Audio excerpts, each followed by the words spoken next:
सन 1781 3 अप्रैल के दिन प्रकट हुए भगवान श्री स्वामी नारायण ने छपिया और अयोध्या में अनेक दिव्य लीलाओं से सभर अपना बचपन बिताया बाल घनश्याम के रूप में।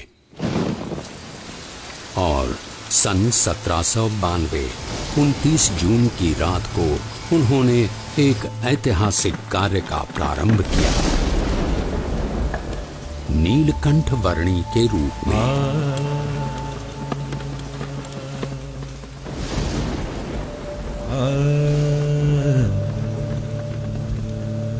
इस संसार के सारे बंधनों को त्याग कर अनंत जीवों के कल्याण के द्वार खोलने के लिए नीलकंठ वर्णी चल पड़े एक अद्वितीय कल्याण यात्रा पर।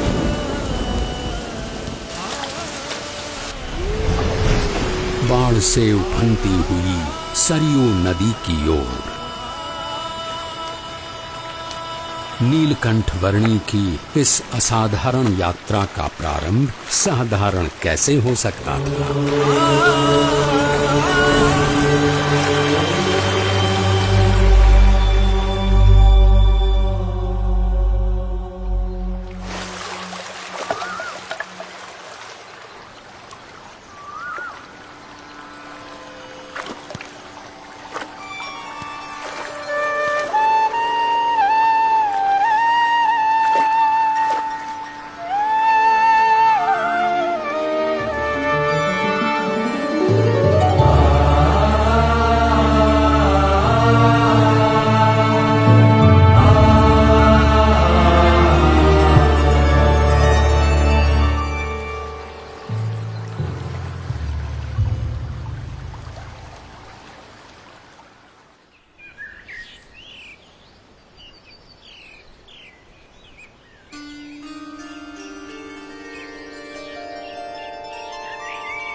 प्रकृति की गोद में पैदल चल पड़े केवल 11 वर्षीय नीलकंठ वर्णी अकेले थे, फिर भी रोमांचित थे, क्योंकि संसार के सारे बंधन दूर अयोध्या में ही छूट चुके थे।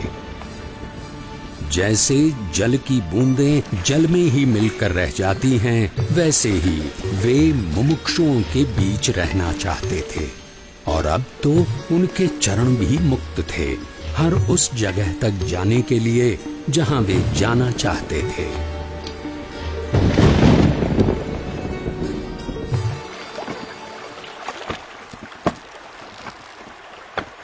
अमरपुर गांव की धरती पर सूर्योदय तो हर रोज की तरह हुआ था, पर आज वहां के लोगों को कुछ अधिक प्रकाश मिला। एक बाल योगी की कांति का प्रकाश।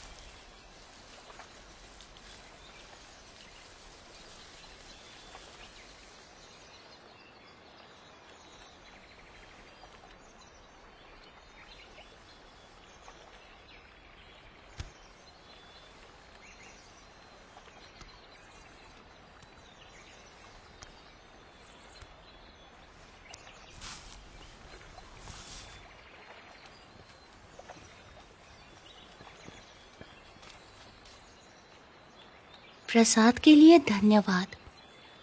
अब मुझे आगे जाने की अनुमति दीजिए। बालयोगी, अगर आप लंबी यात्रा करके आए हैं तो आज के दिन यहीं रुककर विश्राम करके जाइए। अभी तो मेरी यात्रा आरंभ हुई है और मुझे बहुत लंबी दूरी तय करनी है। जैसा आप उचित समझे।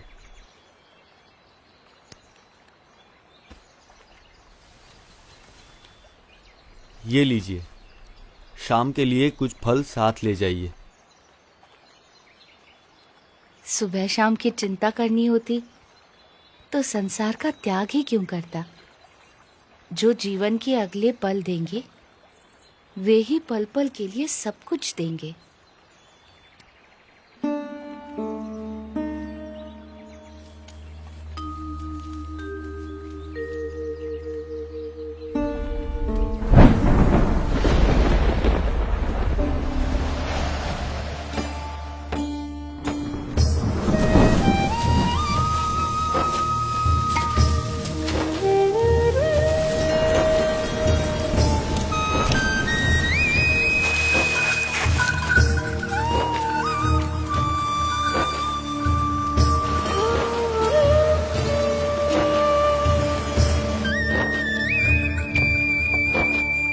यहाँ के लोधेश्वर महादेव मंदिर का निर्माण महाभारत काल में राजा युधिष्ठिर ने करवाया था, ऐसा माना जाता है।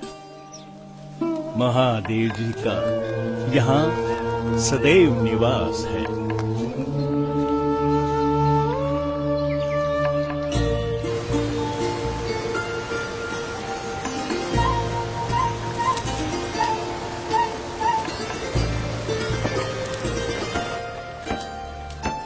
निडर, निशंक और निश्चल गति से अविरत यात्रा कर रहे नीलकंठ वर्णी की जीवन शैली एक योगी की परिभाषा को जैसे उन्नत कर रही थी। जो कुछ भी भोजन मिले उससे निर्वाह कर लेना उनकी आदत बन चुकी थी। एक ब्रह्मचारी की तरह आसन मुद्रा में ही निद्राधीन होना उनका नियम बन चुका था और मुमुक्षुओं की खोज में चलते रहना उनका नित्य क्रम।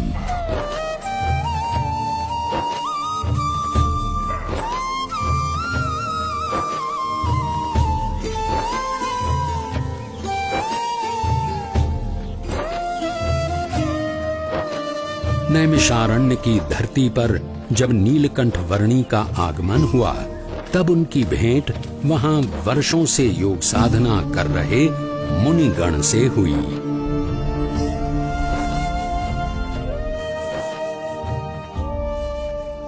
आपकी उपस्थिति से ही प्रतीत हो गया कि हमारी वर्षों की योग साधना सार्थक हो गई, अर्थपूर्ण हो गई। योग साधना की अर्थपूर्णता तब होती है जब योगी ब्राह्मी स्थिति को प्राप्त कर प्रत्यक्ष परब्रह्म में जुड़ जाए, ऐसा भगवत गीता में कहा गया है। ऐसी ब्राह्मी स्थिति के लिए कठिन से कठिन योग साधना करने के लिए हम तैयार हैं। उसके लिए सर्वप्रथम अपनी आत्मा, ब्रह्म और परब्रह्म के स्वरूपों की भिन्नता को यथार्थ रूप में समझना आवश्यक है। हमने इतनी साधना की किंतु आज तक ऐसा कुछ तो सुना ही नहीं।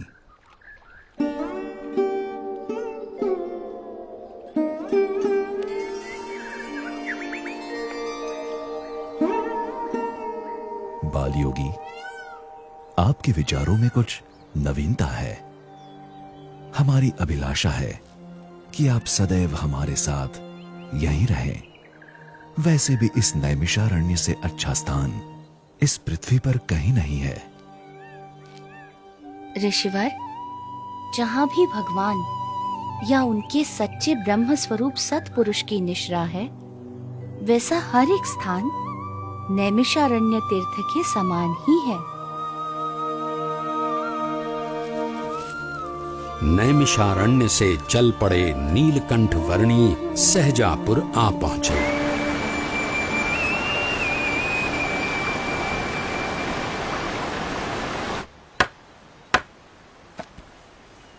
अरे देखो वो कौन कूद रहा है। अरे अरे अरे रुको, नदी में मत कूदना, भयानक तूफानी बाढ़ चली है।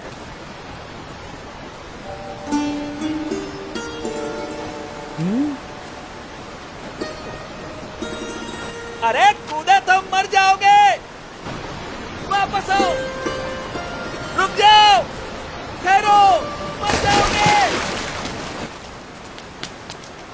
कहाँ गया? लगता है पानी के भंवरों ने उसे खींच लिया, डुबो दिया। इतनी भयानक बाढ़, उसका जीवित रहना असंभव। मर गया बेचारा। कहाँ गया वो बच्चा? कहीं नजर नहीं आ रहा। राम राम।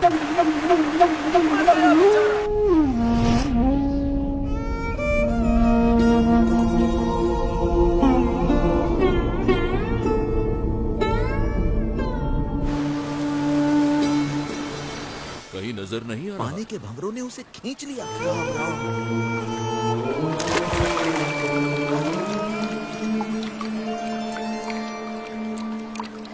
इतनी भयानक बाढ़ में उसका जीवित रहना असंभव है। बेचारा। अरे ये नहीं कौन होगा ये कैसे बच गया?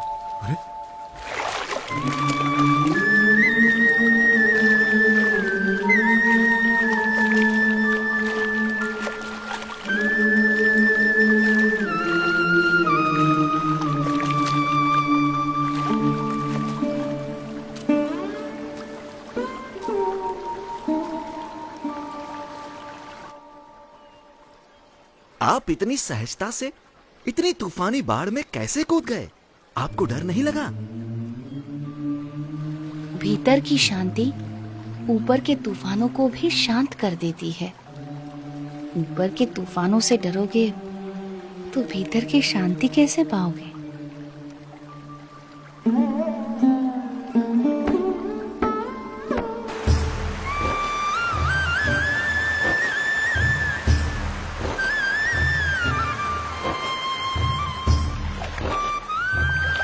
नीलकंठ वर्णी के निरंतर अथक रूप से चलते चरण उन्हें जहां भी ले जाते थे, वहां कोई न कोई किसी न किसी रूप में उनसे जुड़ जाता था। बरेली गांव में भी कुछ ऐसा ही हुआ। अरे पिछले साल तो इतनी बाढ़ आई थी कि गांव के सारे घरों में पानी घुस गया था। यहाँ तक कि हमारे खेतों में भी फसल बर्बाद होते होते रह गई थी। हम भी अपनी भेड़ बकरियों को बड़ी मुसीबत से बचा पाए थे। वैसे भी कुदरत के सामने हम क्या कर सकते हैं? जो भगवान चाहेंगे वही होगा। सब उसके हाथ में है। हाँ, सो तो है। हरि करे सो होय जगत में, हरि करे सो होय। चाहे करे नर कोटि उपाय, करता दूजो कोय जगत में हरि। अरे रुक क्यों गई? गाना। हाँ? कितना प्यारा बच्चा है। केवल बच्चा है या कुछ इतना छोटा बालक और योगी?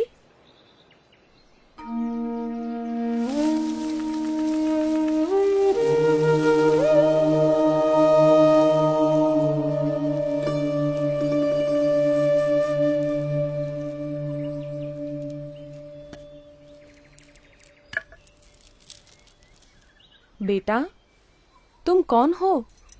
तुम्हारा नाम क्या है? यूं तो सारे नाम मेरे ही हैं, पर आप चाहें तो मुझे नीलकंठ बुला सकते हैं। नीलकंठ? पर तुम यहाँ क्या कर रहे हो बेटा? तुम्हारा घर कहाँ है?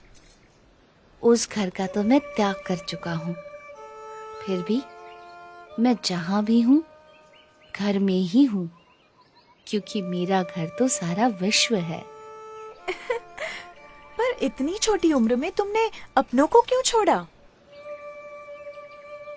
सबको अपनाने के लिए। जो भटक गए हैं उन्हें घर वापस लाने के लिए। तुम हो तो इतने छोटे से, पर बातें बहुत बड़ी बड़ी करते हो।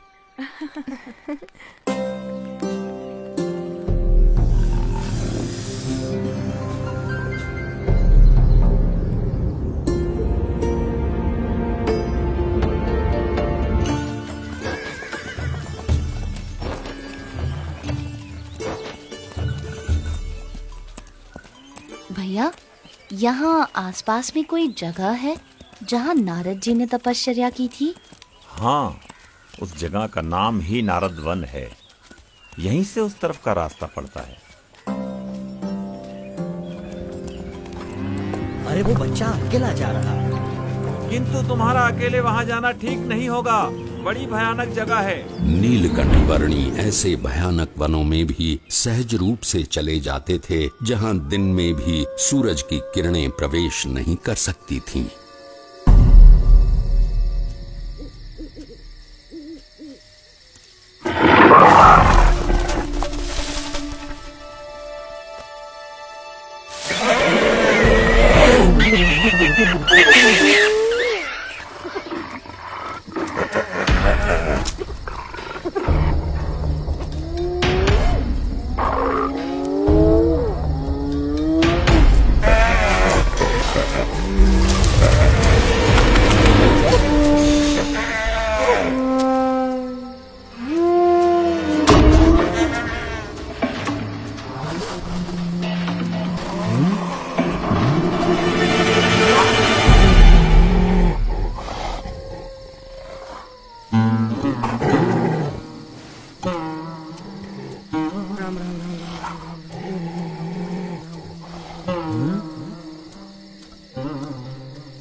सुबह हो या शाम, दिन हो या रात, ऐसे अनेक बीहड़ वनों को पार करते हुए, कईयों को अपने स्वरूप की स्मृतियां देते हुए कुछ दिनों की यात्रा के बाद नीलकंठ वर्णी नारद वन आ पहुंचे।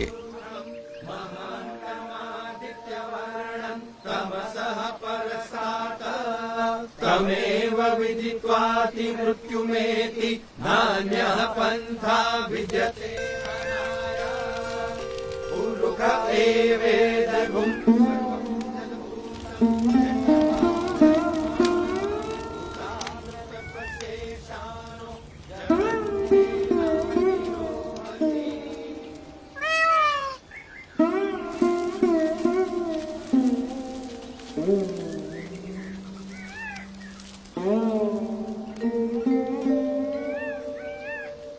आपके दर्शन मात्र से प्रतीत होता है कि कई वर्षों से जिनका स्मरण हम अपने हृदय में करते आए हैं, वो भगवान स्वयं आज हमारे समक्ष प्रकट खड़े हैं।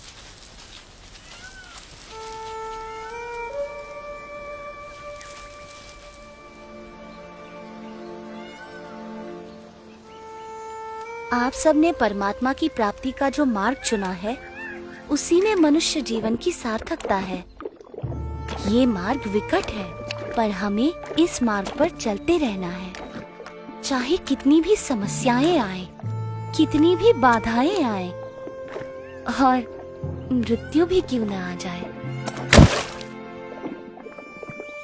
किसी भी परिस्थिति में हमें उठ खड़ा होना है। सच्चे भाव से, सच्ची लगन से परमात्मा प्राप्ति के मार्ग पर चलते रहना है, तो परमात्मा कृपा करके हर अंधेरे को दूर कर हमारे जीवन में उनकी प्राप्ति की सुबह लाएंगे।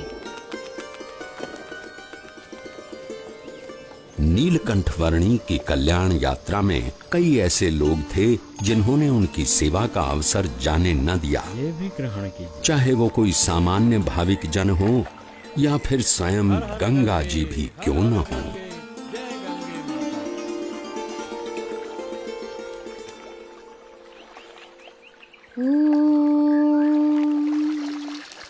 भूर्भुवः स्वः तत्सवितुर्वरेण्यं भर्गो देवस्य धीमहि धियो यो नः प्रचोदयात्।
हरिद्वार में यहां आपको कोई शांत जगह नहीं मिलेगी।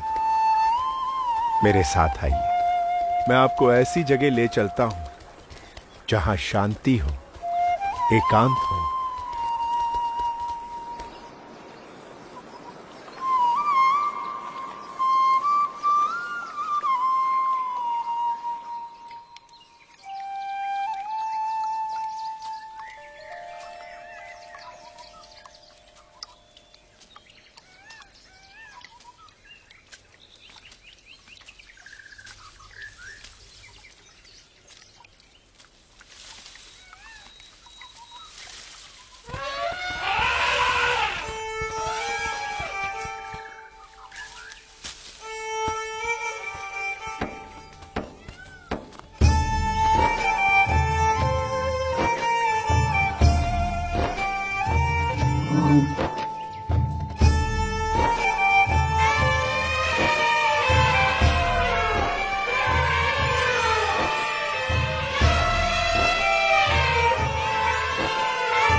आज तक बहुत सारे साधु, संत, योगी, महर्षि यहाँ आए हैं, परंतु इतने भावपूर्वक किसी की सेवा करते हुए मैंने आपको कभी नहीं देखा। कौन है ये? जो कुछ भी है यही है। इनके आगमन से हरिद्वार सच में हरि का द्वार बन गया। हाँ?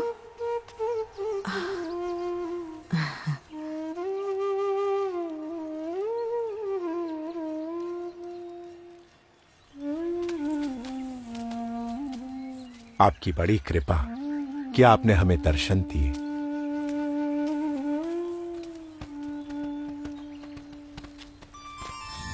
सबकी भक्ति का स्वीकार करना और ज्ञान की परम अवस्था में रहते हुए भी भक्ति का एक भी अवसर जाने न देना, वो नीलकंठ वर्णी की निजी रीत थी।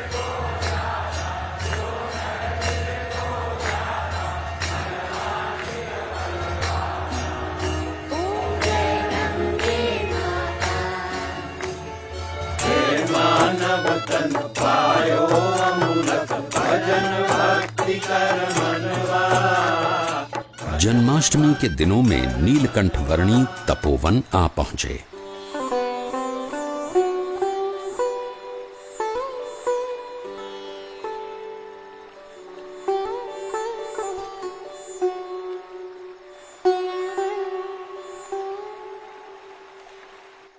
इस तपोवन में रम्यक मुनि और ध्रुव जी से लेकर आज तक बहुत ऋषियों ने तपश्चर्या की है, पर हम लोग सबसे अधिक भाग्यशाली है कि स्वयं आप हमें कल्याण प्रदान करने के लिए यहाँ पधारे।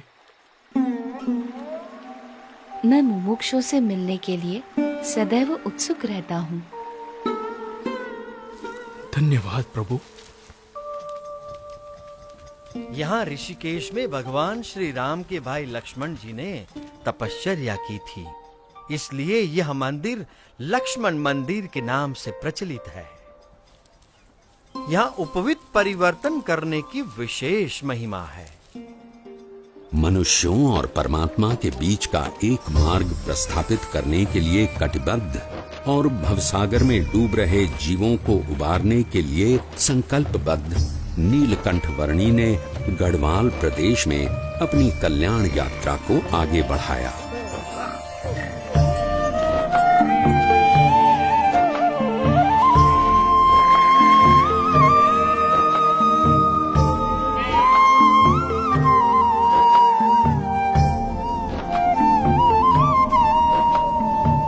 किसी भी परिस्थिति में अपने ध्येय तक पहुंचने की नीलकंठ वर्णी की संकल्प शक्ति के सामने कोई भी विकट रास्ता सरल बनकर रह जाता था।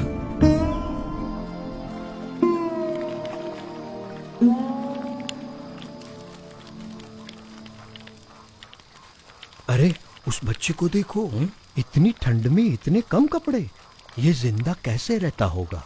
प्रकृति की हर कठिनाई को हंसते मुंह सहकर भी प्रकृति के तत्वों का आनंद लेते रहना नीलकंठ वर्णी के लिए सहज था। उनकी ये विलक्षणता कभी कभी प्रकृति के तत्वों में भी ऊर्जा का संचार कर देती थी।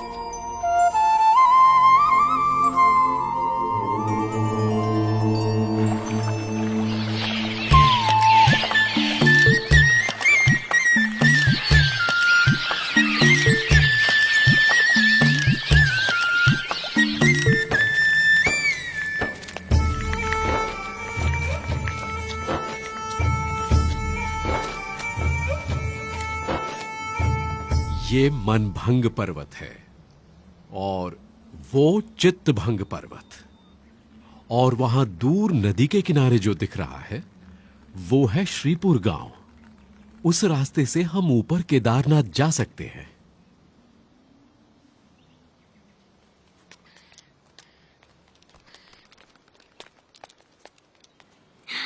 ये क्या बना रहे हो? ये जीव है और ये ईश्वर है, और ये उनके ऊपर माया का घोर अंधकार। ये क्या? और माया से भी पर ये है ब्रह्म, और सबसे पर परब्रह्म। ये क्या देख रहा है? बेटा, तुमने सन्यास ले लिया है। अच्छा किया है, पर इतनी छोटी उम्र में तुम्हें क्या पता कि कितना संघर्ष, कितनी विकटताएं होती हैं एक सच्चे सन्यासी के जीवन में। यदि पुरुष प्रयत्न में कोई कमी न रहे तो परमात्मा कृपा करके सारी विकटताओं को पार करवा देता है। अगर मन के पक्के हो तो शायद तुम निर्भयता से घने वनों को पार कर लोगे, भयानक जानवरों का भी सामना कर लोगे, और ऐसी कई विकटताओं को पार कर लोगे जो सामान्य मानव नहीं कर पाता। पर सन्यासी का जीवन अपने आप में एक संघर्ष है। साधु का जीवन कोई गुलाब के फूलों की सेज नहीं कि जिस पर आराम से सो जाओ, पर वो दो धार वाली तलवार है जिस पर मृत्यु पर्यंत चलना है। जहां ध्येय शुद्ध हो वहां उसे पूर्ण करने के सारे मार्ग परमात्मा तय कर देते हैं।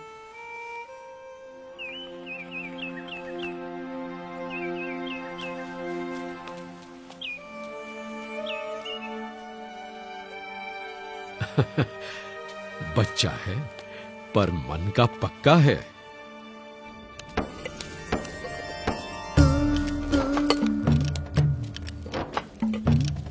दुर्गम पहाड़ियों के बीच से भी रास्ता निकाल लेना, भयानक परिस्थितियों से भी बड़ी सहजता से निकल जाना, और भोजन के लिए जो कुछ भी मिले उससे अपने शरीर को अनुकूल कर लेना नीलकंठ वर्णी भली भांति जानते थे।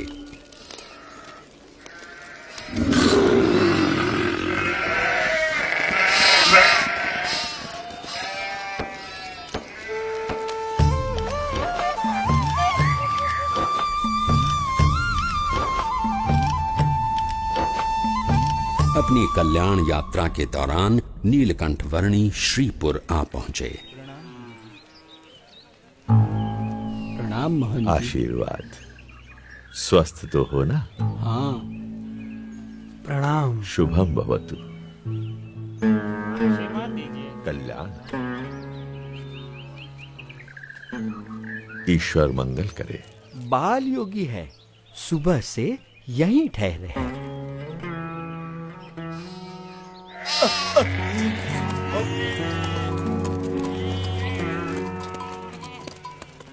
सब सुनिए, संध्या काल हो रहा है, सब सचेत हो जाइए। अपने मवेशियों को घर के अंदर ले लीजिए, बच्चों को भी ले लीजिए, सचेत रहिए। खेलना बंद करो, पता है ना बाहर कितना खतरा है। घर का ताला अंदर से बंद कर लेना, कोई बाहर ना निकले, ध्यान रखना। चलो चलो जल्दी करो, चलो जल्दी जल्दी सब कुछ अंदर रख दो। चलो चलो जल्दी करो। मैंने इस तरफ के दरवाजे बंद कर दिए हैं। फिर भी सब बंद कर दिया है। चलो जरा जल्दी करो। चलो चलो तुम जल्दी पीछे करो। के सारे दरवाजे भी बंद कर दो। हाँ भैया। अरे कोई खिड़कियां भी खुली मत छोड़ना। अरे सामान आने के बाद अपने सभी लोगों को अंदर बुला लो, कोई बाहर ना रह जाए। बेटे, मैं इस कमलेश्वर मठ का महंत हूं। अंधेरा हो रहा है और रात बहुत डरावनी होगी। मठ के अंदर आकर रहो। अंतर का उजास बाहर के अंधेरे से डरने ही नहीं देता। अच्छा, अगर मठ में रहना नहीं चाहते हो तो फिर श्रीपुर गांव में कोई और ठिकाना ढूंढ लो, लेकिन यहां मत रुको। मैं बस्ती से दूर एकांत में रहना अधिक पसंद करता हूँ। लेकिन यहां रुकने में खतरा है। यहां रात में खूंखार जानवर आते रहते हैं। इंसान हो या मवेशी, किसी का भी शिकार कर लेते हैं। यहां रात की हवा में मृत्यु मंडराती रहती है। तो आपका कहना है कि मृत्यु आपके मठ में प्रवेश नहीं कर सकती? क्या आपके किवाड़ या दीवार मृत्यु को रोक सकते हैं? मृत्यु को तो कोई नहीं रोक सकता मेरे बच्चे, लेकिन सामने से मृत्यु को गले लगाना भी तो उचित नहीं। यदि मृत्यु को कोई रोक ही नहीं सकता तो उससे डरना भी क्यों? जीवन से मोह ही भय का कारण है। जहां मोह नहीं वहां भय नहीं। तुम बालक भी हो और योगी भी। अब बाल हठ और योगी हठ दोनों को तो मैं नहीं छुड़वा सकता। वैसे मठ में सदैव तुम्हारा स्वागत है। मन करे तो चले आना।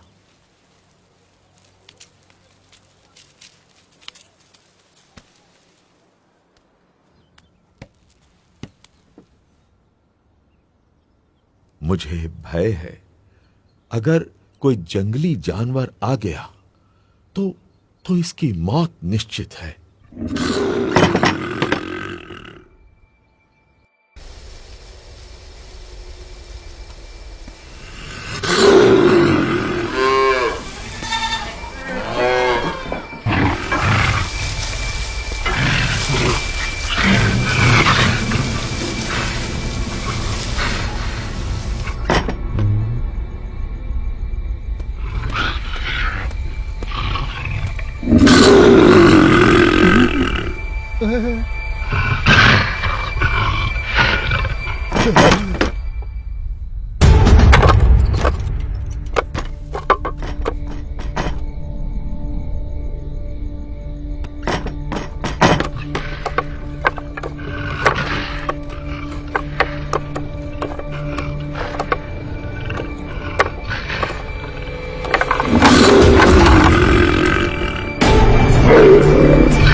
शांतं भवतु, कल्याणमस्तु।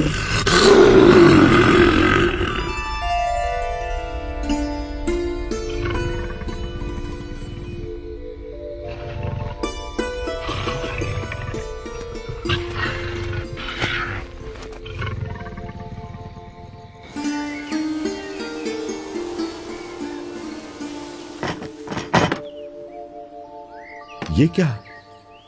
मैं ये क्या देख रहा हूं? अकल्पनीय। जहां दिव्य प्रेम हो वहां भय नहीं हो सकता।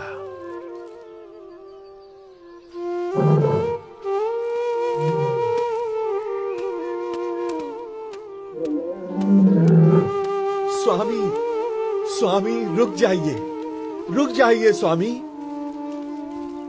स्वामी, स्वामी अब आप कहीं न जाइए।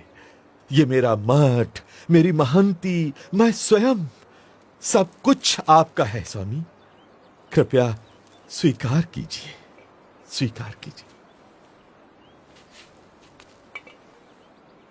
मेरा मठ तो सारा विश्व है। उस मठ को छोड़कर मैं इस मठ को कैसे स्वीकार कर सकता हूँ? और इन सब में ही बंधे रहना होता तो घर का त्याग ही क्यों करता? प्रभु, हमारा प्रेम स्वीकार कर यहीं रुक जाइए और हमें आपकी सेवा का मौका दीजिए। जब तुम दूसरों की सेवा करते हो तो मेरी ही सेवा करते हो। जब तुम दूसरों को प्रेम करते हो तो मुझे ही प्रेम करते हो। हरेक जीव में बसे परमात्मा के स्वरूप का आदर करना और उस आदर से हरेक को समान भाव से अपनाकर कल्याण के मार्ग पर प्रेरित करना, वो नीलकंठ वर्णी की अनूठी शैली थी। नीलकंठ वर्णी किसी भी प्रकार के भय से मुक्त थे और दिव्य प्रेम से युक्त थे, और इसीलिए कोई भी मुमुक्षु जीव बड़ी सहजता से नीलकंठ वर्णी से जुड़ जाता था।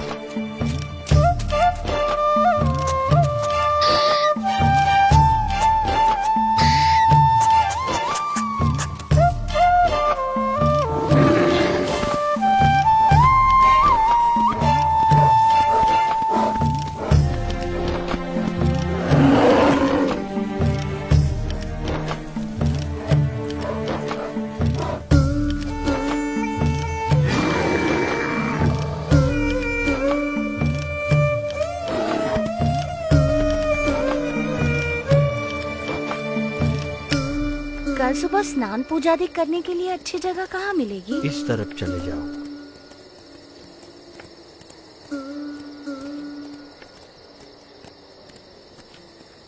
गंगे च यमुने चैव गोदावरी सरस्वती स्नानं करोमि ते जलैः अन्नं चतुर्विधं स्वादु भोज्यं समर्पयामि।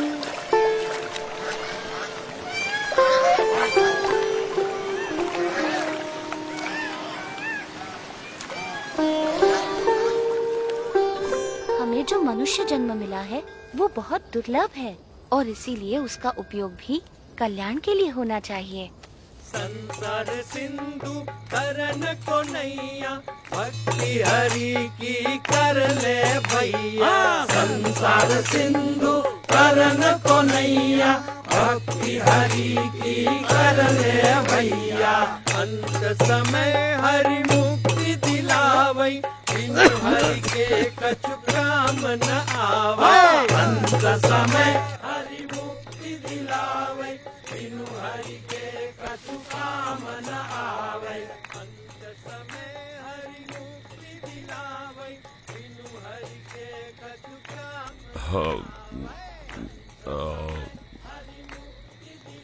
भाई वो अपना मजा ले रहे हैं और हम हमारा।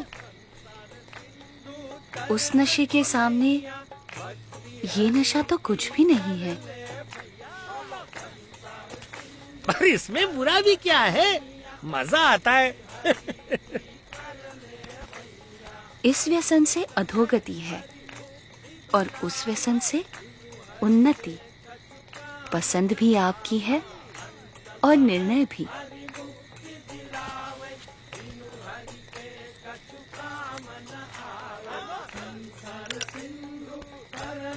नैया भक्ति हरि की कर ले भैया।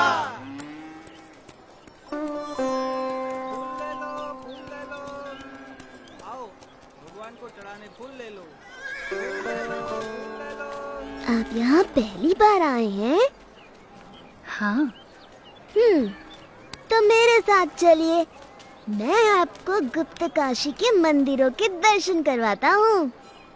चलो। ये गुप्त काशी का मणिकर्णिक कुंड है।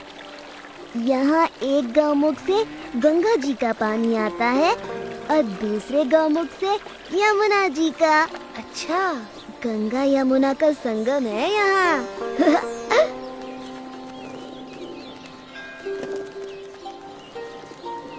ये विश्वनाथ मंदिर है और ये पास में है अर्धनारीश्वर मंदिर।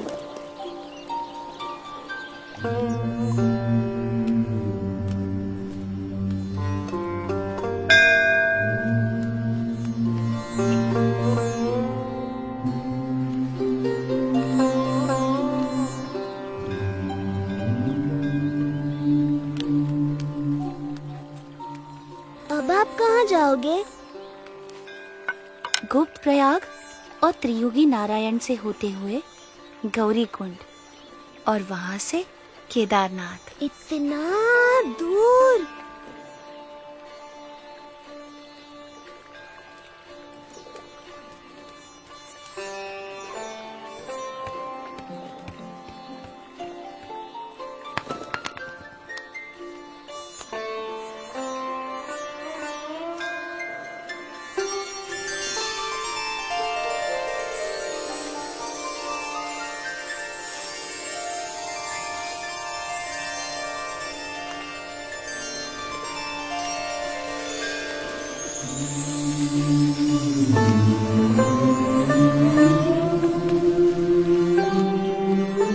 प्रणाम, अपना ध्यान रखना।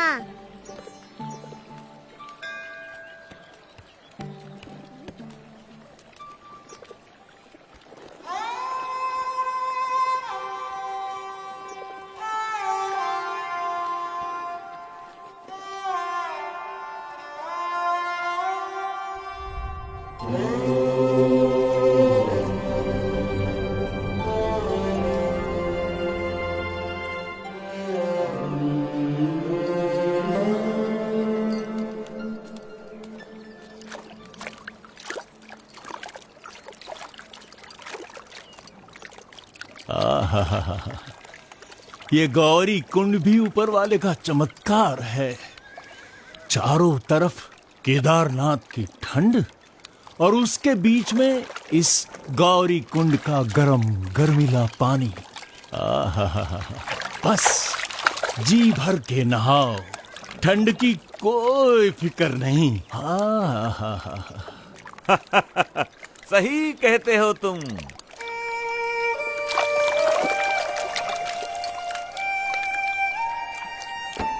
गौरी कुंड से नीलकंठ वर्णी केदारनाथ की ओर चल पड़े।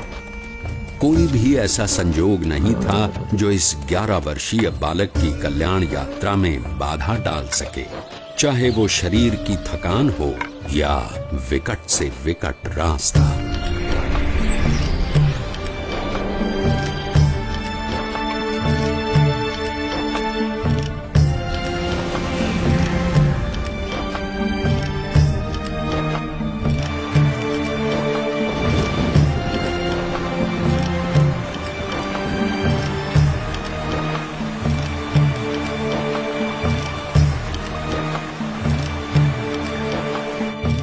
भवाटवी में साधु की संगत हरिपद प्राप्त करावे।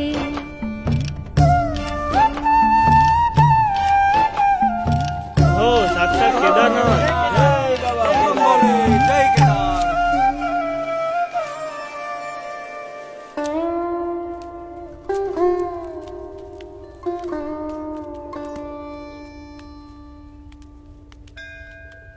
ये कहाँ खोया हुआ है?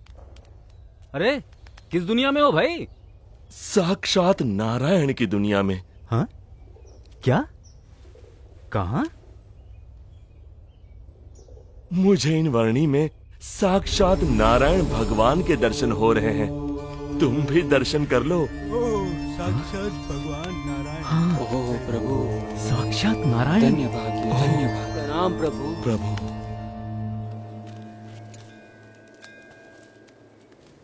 मान लो कि तुम यहां केदारनाथ में हो।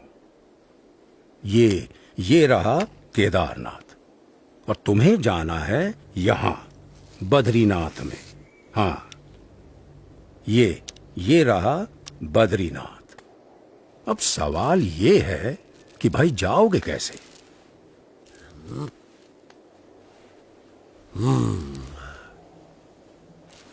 तो तुमको जाना पड़ेगा पहले ज्योतिर्मठ, ये यहां पर, और फिर यहां से ऊपर ये हाँ, यहां तुम पहुंचोगे बद्रीनाथ। ये तो बड़ा लंबा रास्ता है, ज्यादा समय लग जाएगा। यही एक भला चंगा रास्ता है जो तुम्हें सही सलामत पहुंचा सके। और कहीं इधर उधर भटकने गए तो हमेशा के लिए भटक जाओगे।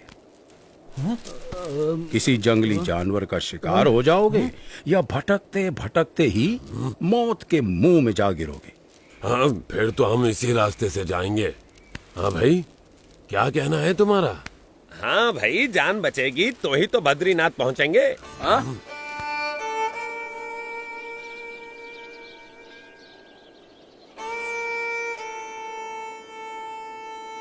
थोड़ी देर ज्यादा लगेगी पर जिंदा तो पहुंचेंगे।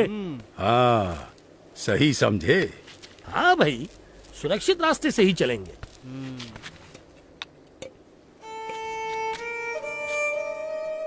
केदारनाथ से सीधे बद्रीनाथ जाना असंभव भी तो नहीं है।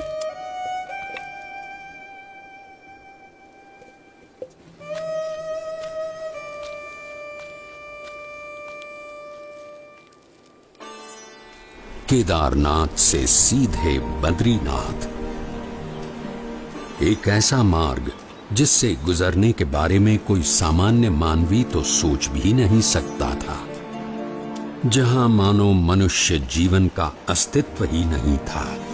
ऐसा कुछ भी नहीं था जो मनुष्यों को जीवित रहने देने का कारण बने।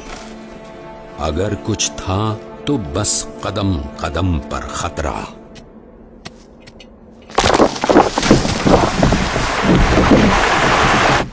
शून्य के नीचे का तापमान जो पानी को पीने के लायक भी नहीं छोड़ता था।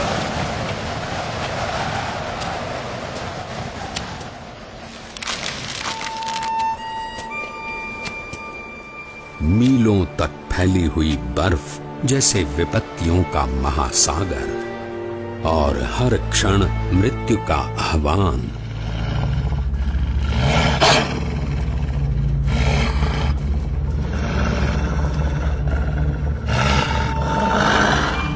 पर केवल 11 वर्ष का एक बालक कृत निश्चयी था अपने ध्येय तक पहुंचने के लिए।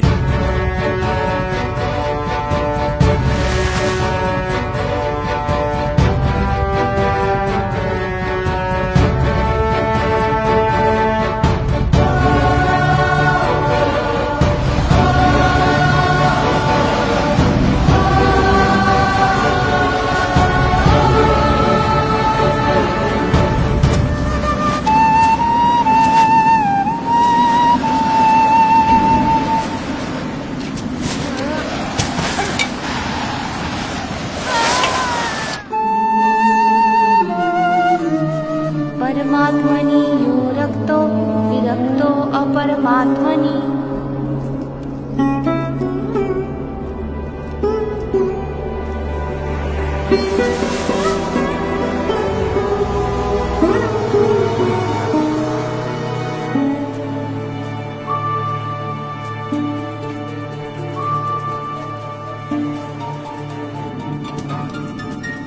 परमात्मनि यो रक्तो विरक्तो अपरमात्मनि।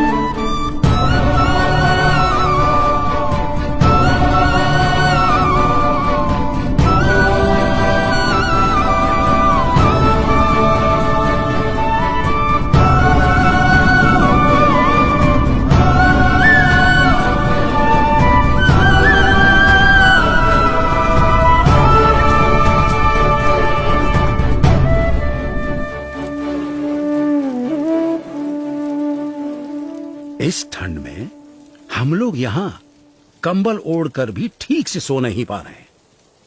और वो बच्चा नंगे पांव, खुले शरीर, केदारनाथ से सीधे बद्रीनाथ के विकट रास्ते पर अकेला चल पड़ा है।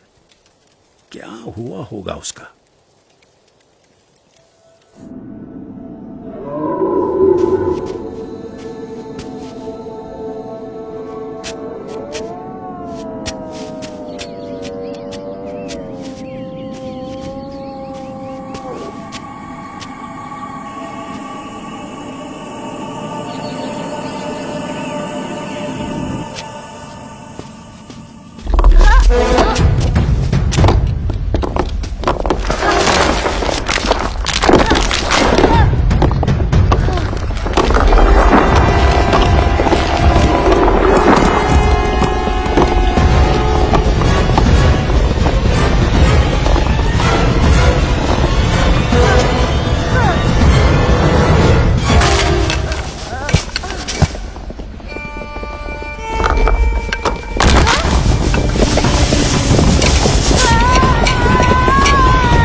ऐसा क्या था जिसके कारण कोई भी प्रकार की परिस्थिति नीलकंठ वर्णी को रोक सकने में असमर्थ हो जाती थी। कभी हिम प्रपात तो कभी भयानक बारिश, अनजान और निर्जन रास्तों में जंगली जानवरों से आकस्मिक भेंट, अनजान रास्तों को समझकर पहाड़ियों और खाइयों के बीच में से भी रास्ता कर लेने की चुनौती, और आराम करने के लिए धरती का बिछौना और आकाश की चद्दर। नीलकंठ वर्णी की दृष्टि में ऐसा कुछ भी नहीं था जो इस मनुष्य शरीर से नहीं हो सकता था। देह भाव से पर और मनोभाव से पर नीलकंठ वर्णी की आध्यात्मिक स्थिति ही ऐसी थी जो किसी भी परिस्थिति से ऊपर उठकर उनकी कल्याण यात्रा को आगे बढ़ाए रखती थी।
ऐसे विपरीत हालात में भी अपने नियम, धर्म और अपनी भक्ति के नित्य क्रम के साथ कोई भी समझौता न करके भक्ति की प्रणाली की पुष्टि करता हुआ एक ऐसा उदाहरण नीलकंठ वर्णी ने प्रस्थापित कर दिया जो सदा के लिए भक्ति रीति का पोषण करता रहेगा।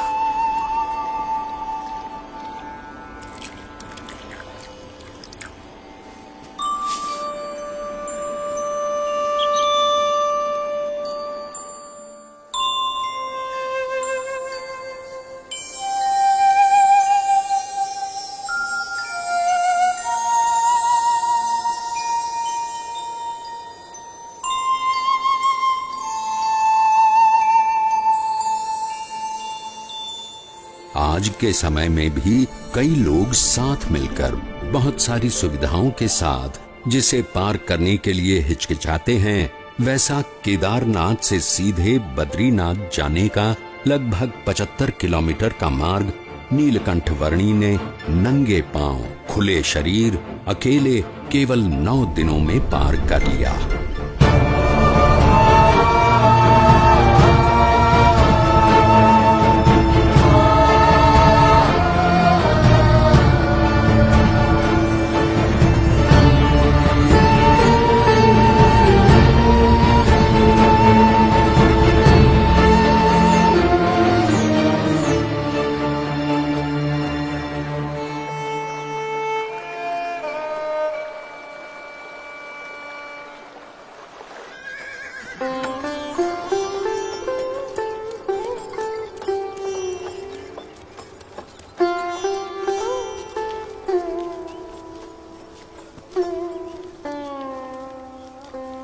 जय बद्रीनाथ विश्वम्भरम, जय बद्रीनाथ विश्वम्भरम, जय बद्रीनाथ विश्वम्भरम, जय बद्रीनाथ। अरे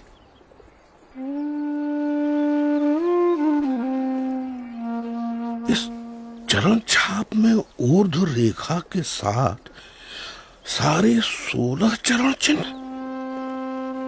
ये तो स्वयं परमात्मा के चरणों की छाप है। कहाँ है वो?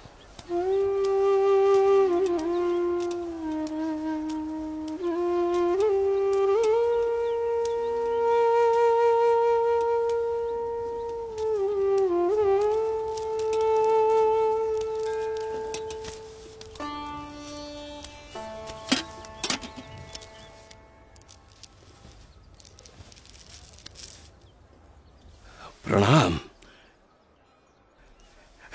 मनुष्य के रूप में आपका दर्शन पाकर आज मेरे आनंद की कोई सीमा नहीं है प्रभु। मेरा रोम रोम हर्षित है प्रभु। कहीं सुना है और शास्त्रों में पढ़ा भी है कि भगवान जब मनुष्य रूप धारण करते हैं तब उन्हें पहचानने का सौभाग्य बहुत भाग्यशाली को ही मिलता है। आज मेरे जन्मों जन्म के भाग्य खुल गए कि आपके प्रत्यक्ष दर्शन हो गए। आपने क्या नाम ग्रहण किया है प्रभु? मेरा नाम है नीलकंठ। नीलकंठ। आप कहां से आए हैं प्रभु? अनेर देश से। ऐसी तो कोई जगह का नाम मुझे याद नहीं प्रभु। मेरी समझ में आए उस तरह से बताइए। कहां से यात्रा आरंभ की, किन किन तीर्थ स्थानों को अपनी उपस्थिति से पावन किया, कहां ठहरे? मैंने आषाढ़ मास में अयोध्या से सरयू पार की और अमरापुर आया।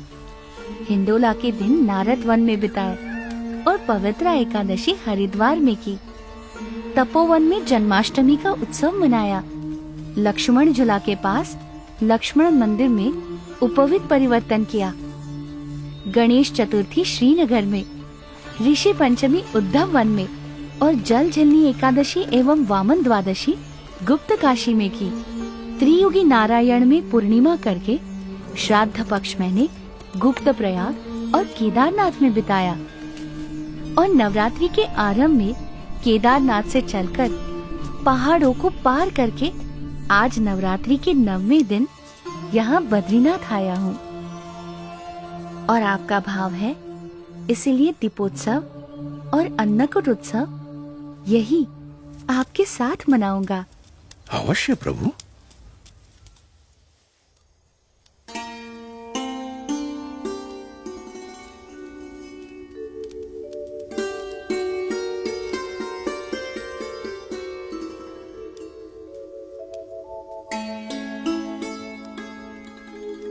पवन मंद सुगंध शीतल हेम मंदिर शोभितम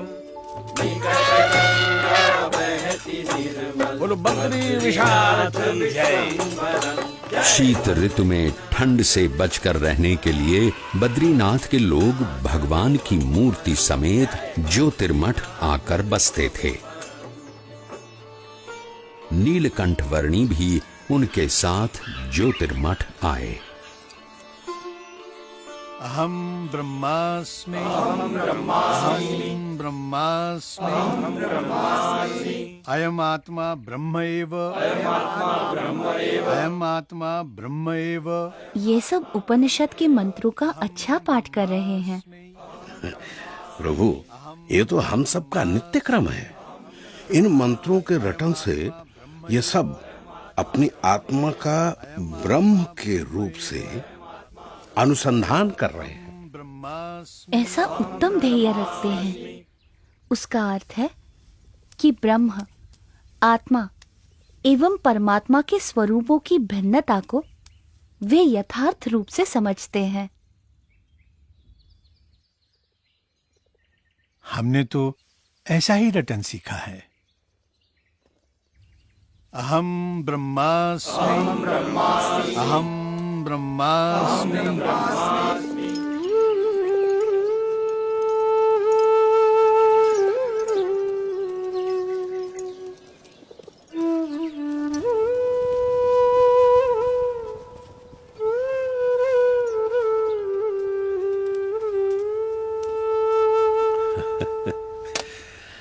क्या देख रहे हो बाल योगी?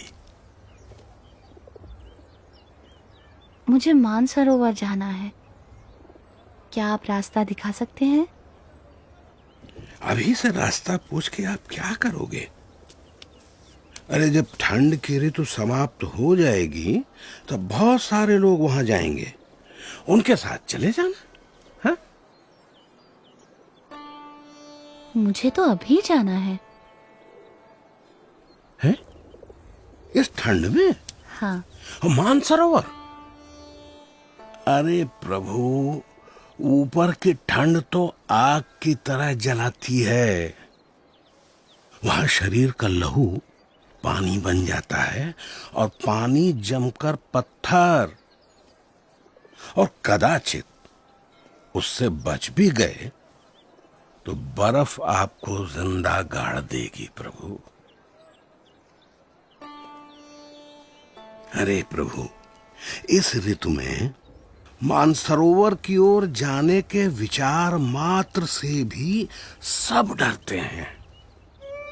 आप मुझे योगी बुलाते हो ना? हाँ प्रभु।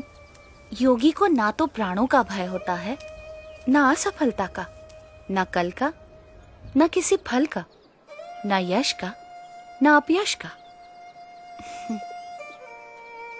आपका बहुत धन्यवाद कि आप मेरी चिंता करते हैं। प्रभु,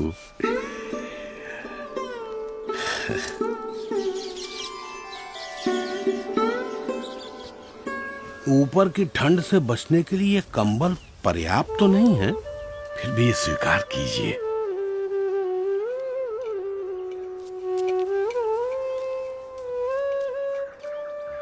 खेलने कूदने की उम्र में इतने कष्ट, ऐसी तपश्चर्या, इतनी कठिन यात्रा किस लिए? मेरी यात्रा कल्याण के लिए है। मैं आपसे फिर मिलूंगा।